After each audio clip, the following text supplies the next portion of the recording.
बिस्मिल्लाहिर्रहमानिर्रहीम। अस्सलाम वालेकुम दोस्तों, आज है 12 नवंबर 2025। इस्लामाबाद ब्रूड मंडी केले के सेक्शन में हो जी। माशाल्लाह आप देख सकते हो ट्रक व इर्द गिर्द बहुत बेतहाशा केला लगा हुआ है जी।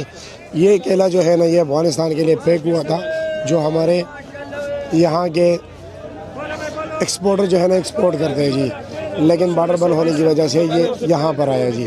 देखते हैं जी, फी कार्टन कैरेट बिकते हैं, इसमें 12 से 14 दर्जन तक होता है जी। माशाल्लाह सुभान अल्लाह, बोलो भाई।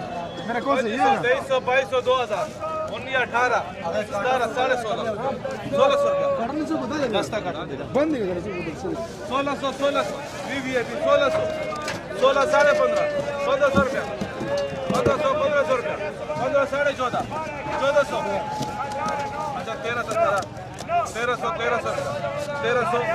अल्लाह ने 1300 रुपये के ये कार्टन में गए जी। ये देखिए जी, ये वाला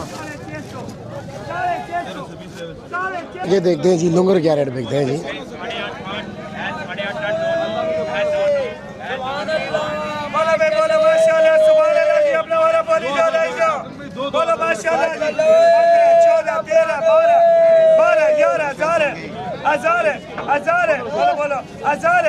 हजार 9 साढ़े 800 800 करा 6 साढ़े 6 साढ़े 7 साढ़े 700 साढ़े 700 साढ़े 700 अल्लाह रोजी दे 750